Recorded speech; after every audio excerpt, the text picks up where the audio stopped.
Inquiet forcément, comme nous, à 12 jours du match contre le Bayern, parce que l'info de la journée, c'est que Kylian Mbappé ne jouera pas ce match contre le Bayern. Le communiqué du Paris Saint-Germain est tombé en milieu d'après-midi. Après examen, Kylian Mbappé souffre d'une lésion de la cuisse gauche au niveau du biceps fémoral. Sa durée d'indisponibilité est estimée à 3 semaines. Vous qui avez joué, Mika, c'est vraiment impossible d'être rétabli dans 12 jours, hein? Je ne suis pas médecin, mais je pense que oui. Il n'y a pratiquement aucune chance de voir Mbappé jouer. C'est pas du bluff, hein. Ah non, pas du tout. Non, c'est pas du bluff. On l'a vu sortir hier soir à Montpellier après 20 minutes de jeu, accompagné par les caméras de Laurent Lachant.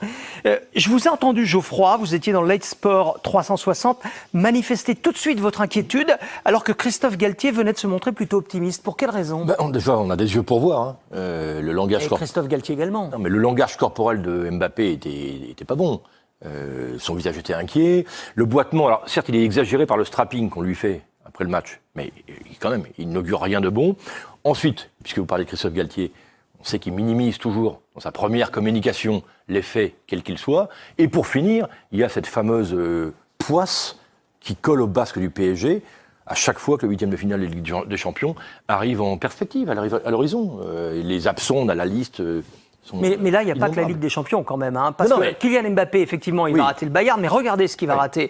Parce que le calendrier du Paris Saint-Germain, il est extrêmement chargé dans les jours à venir. C'est la pire période de la saison. Donc il va rater Toulouse, il va rater Marseille en Coupe de France, comme Marco Verratti au passage d'ailleurs, qui est suspendu pour 3 matchs, dont un avec sursis. Le match à Monaco, alors le Bayern, sans doute, oui. Et puis après, il reste Lille et Marseille. Ça fait beaucoup quand même. Ouais, ça fait beaucoup, mais c'est vrai que je rejoins un peu Geoffroy par rapport à Christophe Galtier, qui je trouvais qui était un peu optimiste hier soir, après ses déclarations. Généralement, je pense qu'il faut rester un peu mesuré quand il y a des problèmes musculaires. Surtout, il ne dit pas la même chose, Mickaël. Ouais. Lui, il parle d'un coup derrière le genou. Oui, alors mais que après que ça a entraîné un problème au niveau de la cuisse. D'où ça vient? C'est le trop-plein de matchs?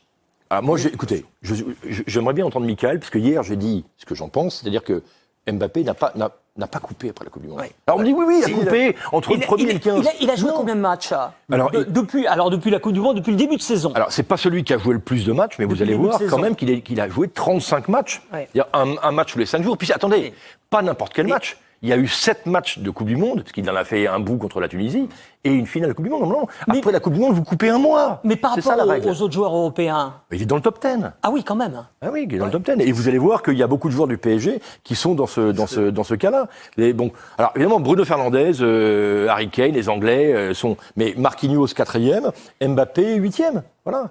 Donc, il a beaucoup joué, beaucoup trop joué. Et je vous rappelle quand même que Messi est revenu après la Coupe du Monde le 11 janvier, que Kylian Mbappé était sur le terrain contre Strasbourg en Ligue 1 le 28 décembre. Alors, je veux bien qu'on me dise qu'il a coupé, mais pour moi, il n'a pas coupé. Vous qui jouiez, c'est trop?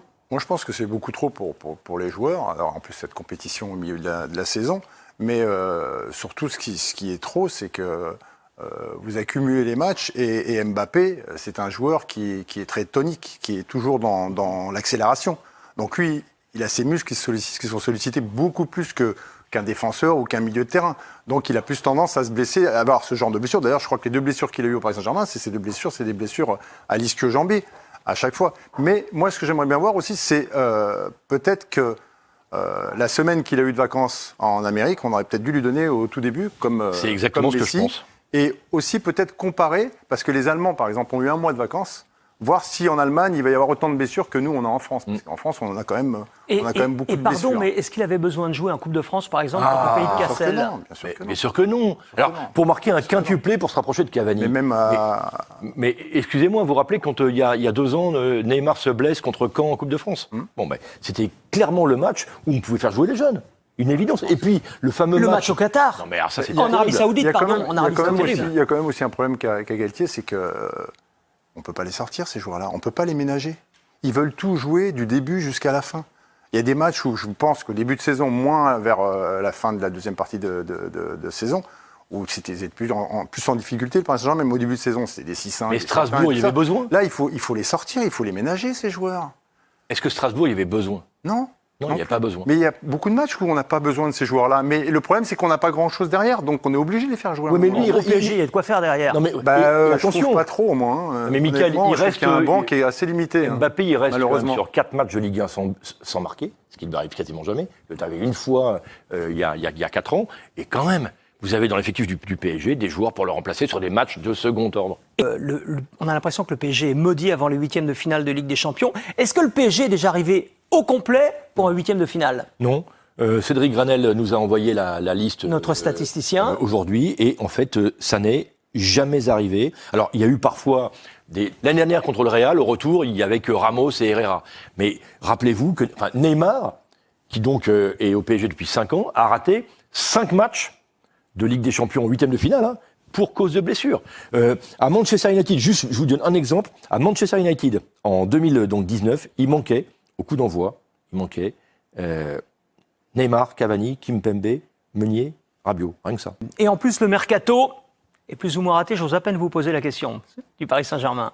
C'est pas un mercato, quoi. Il n'y a pas plus d'arrivée, il y a eu des départs seulement, c'est pas un mercato. Il minimise, mais pour vous, Chelsea l'a fait un peu exprès.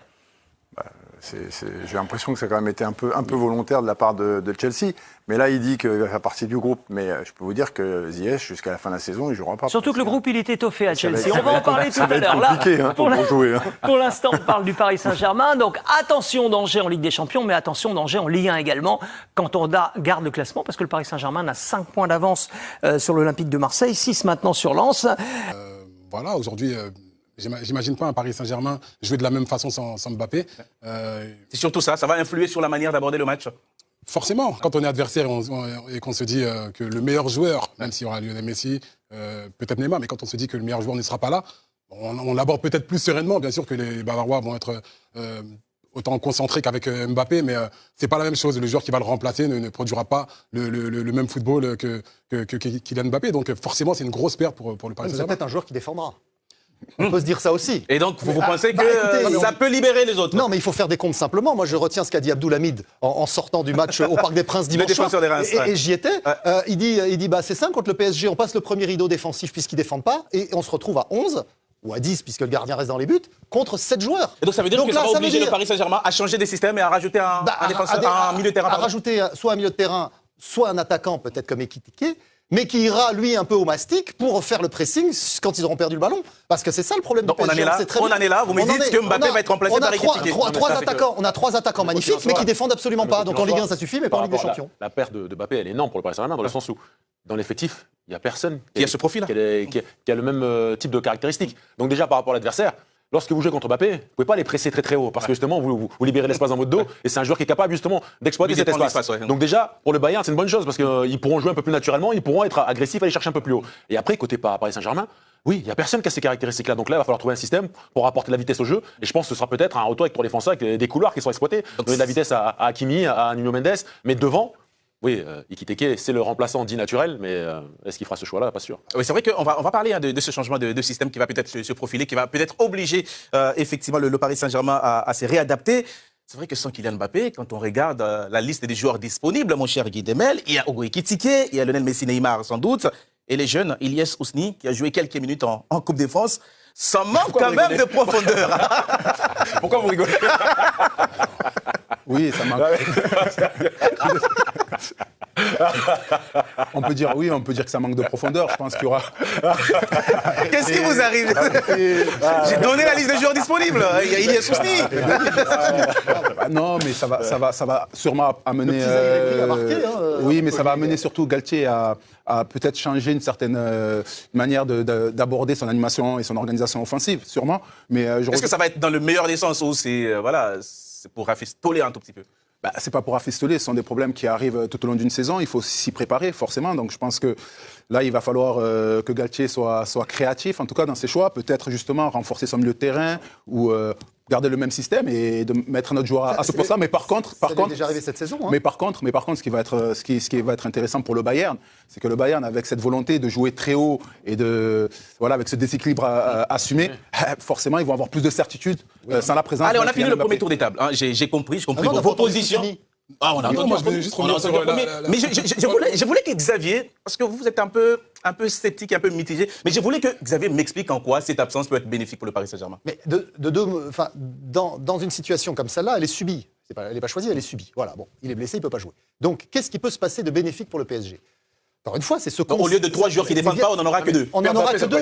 Ah, Mais bien sûr que sur le principe que Mbappé est un joueur extraordinaire et tout le monde le sait. Mais à partir du moment où votre faiblesse, qui est identifiée par tout le monde, en Ligue 1, en Coupe d'Europe, etc., c'est que vous avez 3 attaquants qui ne défendent pas, eh ben, vous vous dites, là, en Coupe d'Europe, je vais quand même jouer avec Messi et Neymar. Neymar peut jouer, parce que c'est pas sûr non plus.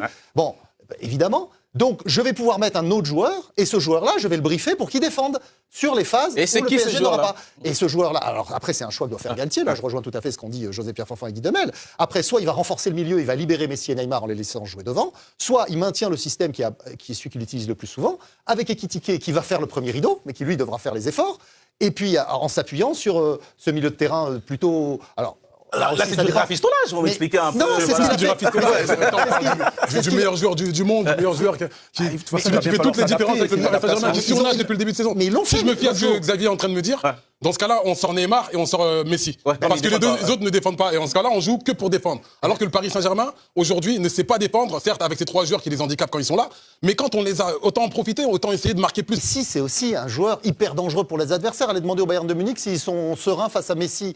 Allez demander au Bayern s'ils sont sereins face à Neymar.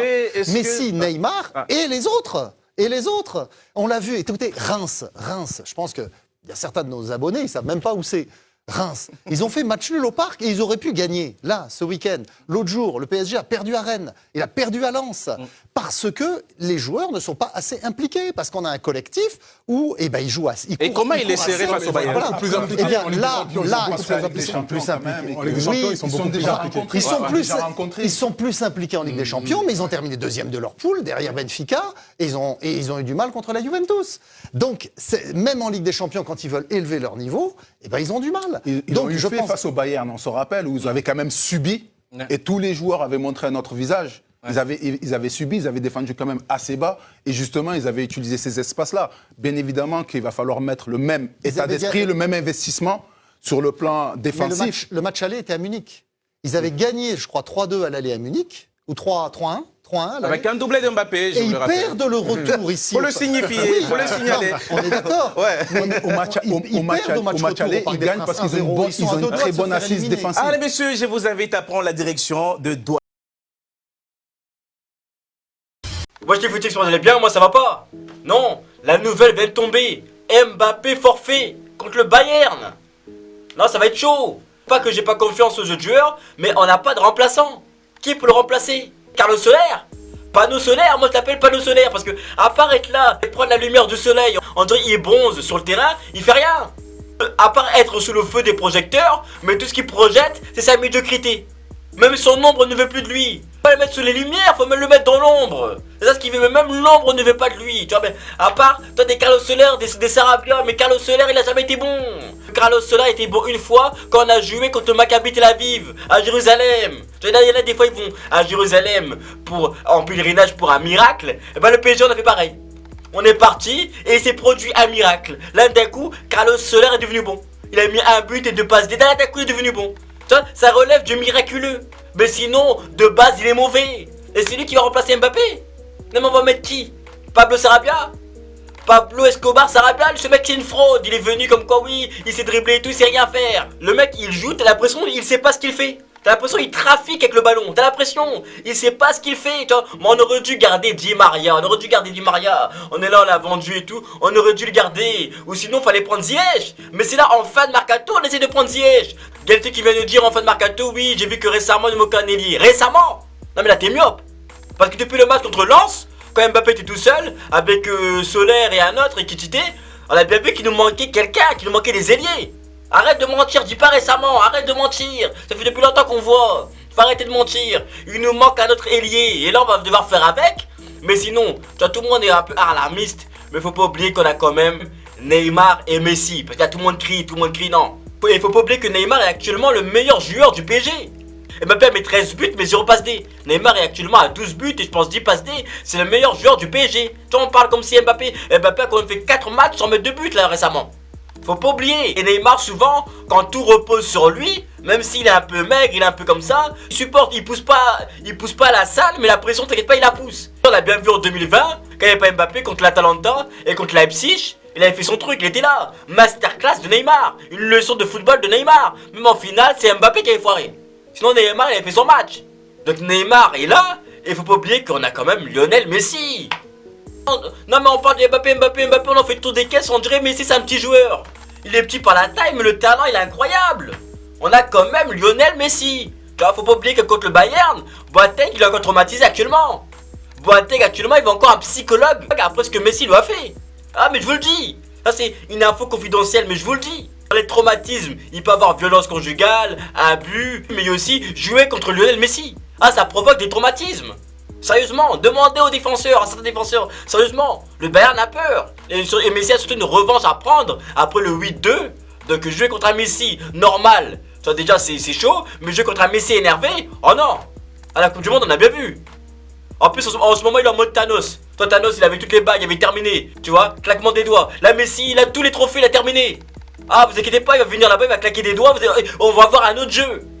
Je vous le dis. Il va faire une Thanos. Je vous le dis, je vous prépare déjà, je vous le dis. Donc dites-moi ce que vous en pensez dans les commentaires. Est-ce que pour vous il faut s'alarmer, il faut se dire attention, voilà on n'a pas d'ailier et tout. Est-ce que pour vous, Neymar et Messi vont faire le job? Voilà, faut pas s'alarmer. Mbappé c'est bien, mais on a deux autres stars qui pourront porter l'équipe.